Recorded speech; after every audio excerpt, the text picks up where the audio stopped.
Tennessee in the regional, Northern Kentucky and Indiana, along with a Southern Miss. So none of those teams should blow you away. Why? Because Northern Kentucky's 35-22, Indiana 32-24-1, Southern Miss 41-18. Of course, the Diamond Vols, the overall seed in the tournament after a win in the SEC tournament. And that was a very strange tournament before we get into a preview of these teams. I thought on Thursday that Tennessee was ready for that thing to be over, and then they just hang in it and hang in it and hang in it. And at some point, they decided they wanted to win it. I think Tennessee in that tournament took the exact same approach Rick Barnes had in the SEC basketball tournament, which was we're not going to throw this on purpose, but we're going to have a strategy that involves us exerting as little energy as possible. And they did that, but they actually happened to win the tournament while exerting as little energy as possible, which was really, really, really funny. And it was. And it shows you how good their pitching is and how deep their pitching is. So that leads me into my next point. I'm not at all concerned about a basketball team having dead legs like I would a baseball team with weak pitching arms, because they don't have 3 or 4 good pitchers. They've got about 6 or 7 or 8 that can log some innings in a College World Series type of scenario. Right, exactly. And I think they would I think they don't have to log that many innings to get out of this regional. So which is really, really, really good news for them as the number 1 overall seed, because they have some experience with the teams they're playing. As we remember, they did beat Southern Miss last year in the Super Regional. Southern Miss has a new head coach this year. That would probably be their toughest out. But Indiana, I know Indiana's technically Power 5, but and Northern Kentucky, I don't think is any threat. But I think Southern Miss is the one that could actually cause them the most trouble in this regional. But you're right, they go so deep at pitching. I think they hope they won't have to utilize that. I think they hope their lineup gets them out of this weekend. Ask you this: after watching this team and what they're able to do almost by default, how deep do you think that this team can go?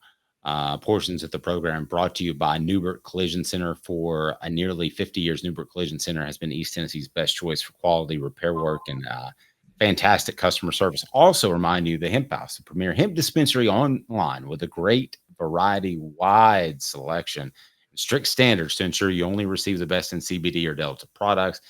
It's Hemp House Chat with 2Ts.com, Hemp House Chat with 2Ts.com, or use the promo code HOOKED.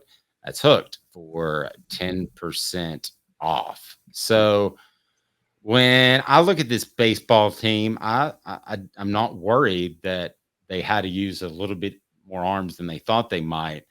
I'm curious what you think by people you talk to, fans of this baseball team that have been teased so many times. And there was a big tease when I was in college there with a guy named Todd Helton, who was pretty darn good. And I say tease in that I really thought that year they were a team of destiny.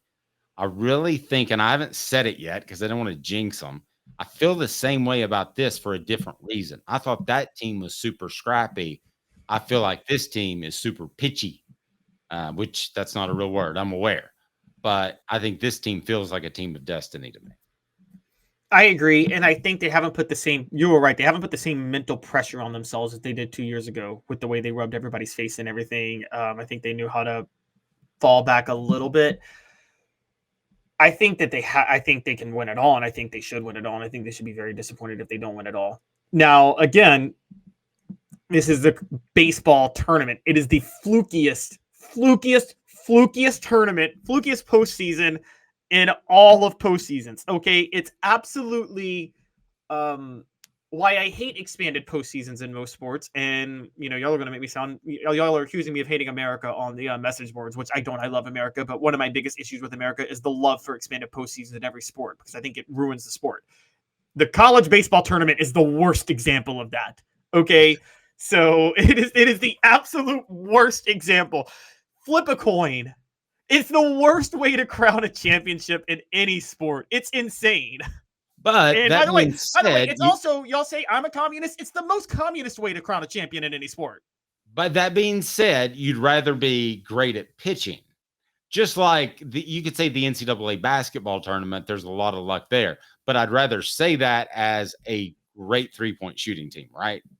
Oh yes, the pitching is more important, Okay. and great pitching that great pitching that Tennessee plays on Friday, by the can way. step. Question on the message board. Go ahead.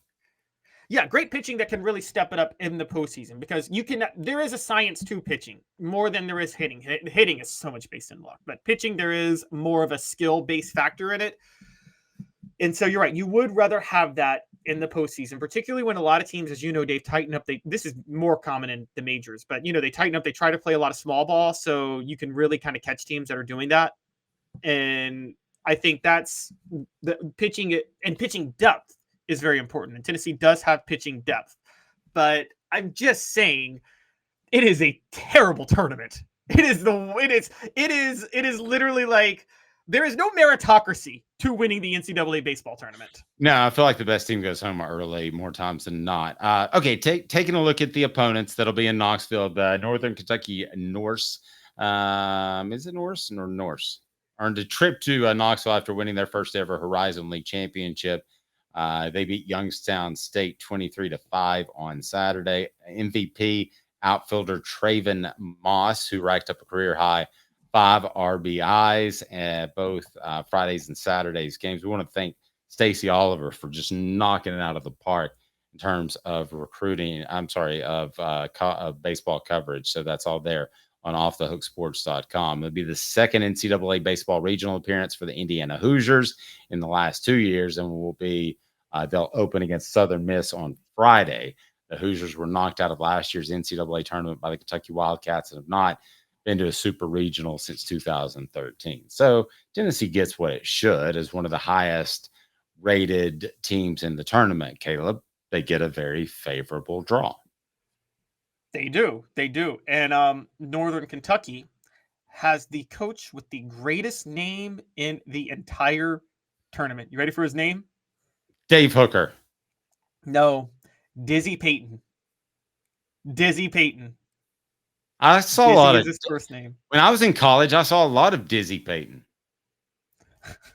You didn't. His forehead was just so big, he looked dizzy. Ouch! So much for hitting Payton on the show.